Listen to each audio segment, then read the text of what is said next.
எல்லாருக்கும் வணக்கங்க. நான் உங்கள் சமையல்காரர் பொண்ணு. இன்றைக்கி நான் செய்ய போகிறது கறி விருந்து சிக்கன் கிரேவி. சண்டே ஸ்பெஷலுங்க. சூப்பரான சிக்கன் கிரேவி செய்யலாம் வாங்க.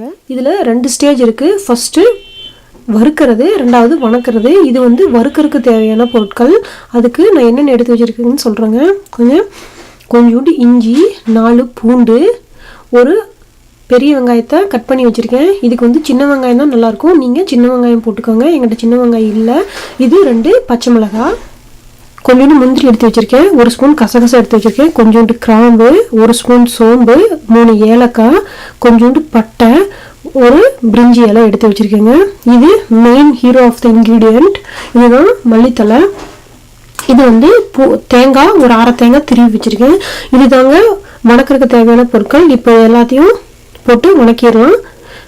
இப்போது அடுப்பில் ஒரு வடசட்டி வச்சு, வடசட்டி சூடானதும் கொஞ்சம் எண்ணெய் விட்டுக்கிறேங்க. எண்ணெய் சூடானதும் எடுத்து வச்சு இந்த மசாலா பொருள் எல்லாம் உள்ளே போட்டுடலாம். நல்லா ஒரு வணக்கணுங்க. எடுத்து வச்ச பூண்டு, இஞ்சி, பச்சை மிளகாய் போட்டு ஒரு வணக்கிட்டு வெங்காயத்தையும் போட்டுருவாங்க. இதுக்கு ஏற்ற மாதிரி கொஞ்சோண்டு உப்பு போட்டுக்கலாம். வெங்காயம் நல்லா வணங்கணும். இப்போ பார்த்தீங்கன்னா வெங்காயம், பூண்டு, இஞ்சி, மிளகாய் எல்லாமே நல்லா வணங்கிருக்கு. இப்போது கொத்தமல்லி தழை உள்ளே போட்டுடலாம்.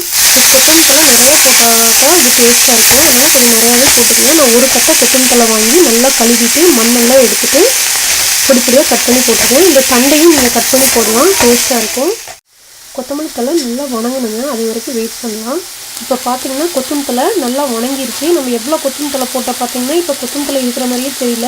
அதனால தான் நிறைய கொத்தமல்லி தழை போடணுங்க. வணங்கணுன்னா அதெல்லாம் சுருங்கி எடுத்துக்கணும். இப்போ கொத்தமல்லி தழை வந்துருச்சு. நான் எடுத்து வச்ச தேங்காய் நல்லா வணக்கிட்டு அடுப்பை ஆஃப் பண்ணிடுவேன். தேங்காய் போட்டு நல்லா வணக்கிட்டேங்க. அடுப்பையும் ஆஃப் பண்ணிவிட்டேன். இது ஆறுனதுக்கப்புறம் நல்லா அரைச்சி எடுத்துக்கலாம். பார்த்திங்கன்னா அப்படியே பச்சை கலராக இருக்குது. அப்படியே மனம் செம்மையாக இருக்குங்க. இப்போது குழம்போட 2வது ஸ்டேஜ் வணக்கிறதுக்கு என்னென்ன வேணும்னு பார்க்கலாம். பார்த்திங்கன்னா ஒரு அரை பெரிய வெங்காயத்தை வெட்டி வச்சுருக்கேன், 2 பச்சை மிளகாய், 2 கருவேப்பிலை கம்மியாக போட்டால் போதுங்க. வெங்காயமும் கம்மியாக போட்டால் போதும். ஏன்னா நம்ம வணக்கிறக்கே அரைச்சதுலேயே நிறையா வெங்காயம் போட்டிருக்கோம். அடுத்தது 2 தக்காளி பொடி பொடியாக நறுக்கி வச்சுருக்கேன்.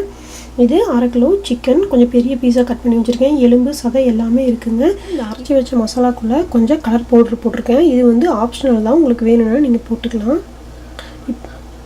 இப்போ குழம்பு எப்படி தாளிக்கலான்னு வாங்க பார்க்கலாம். வடசட்டி வச்சுட்டாங்க. கொஞ்சம் எண்ணெய் விட்டுக்கலாம். எண்ணெய் சூடானது கொஞ்சம் கடுகு போடலாம். இப்போது கடுகு வெடிக்குதுங்க. வெட்டி வச்ச வெங்காயம் பார்த்தீங்கன்னா ஓரளவுக்கு வெங்காயம் வாங்கி வச்சு வெட்டி வச்சு தக்காளி போட்டு நல்லா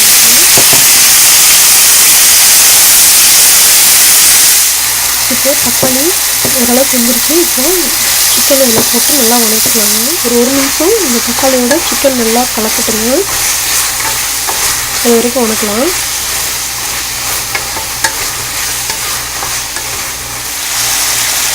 இப்போ பார்த்தீங்கன்னா சிக்கனு தக்காளி எல்லாம் நல்லா வணங்கிடுச்சுங்க. இப்போ அரைச்சி வச்ச இந்த பேஸ்ட்டு உள்ளே போட்டுடலாம்.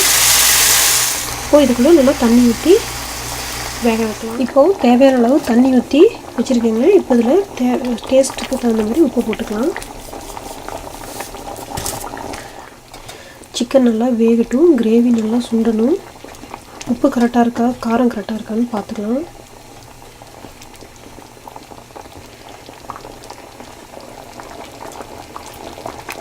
உப்பு இன்னும் கொஞ்சம் பத்தலை, போட்டுக்கலாங்க.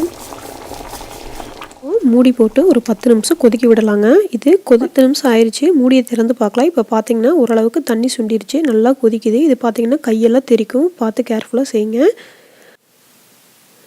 இன்னொரு 5 நிமிஷம் வேக வைக்கலாங்க. இப்போது பார்த்தீங்கன்னா சிக்கன்லேருந்து எண்ணெயெல்லாம் பிரிஞ்சு கிரேவி நல்லா வெந்துருச்சு.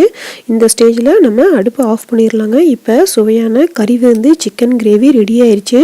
இது சூப்பராக இருக்குங்க. இதை நீங்கள் செஞ்சு வீட்டில் சாப்பிட்டிங்கன்னா இனி ஹோட்டலில் போய் நீங்கள் சிக்கன் கிரேவியே சாப்பிட மாட்டீங்க, அவ்வளோ டேஸ்ட்டாக இருக்கும்.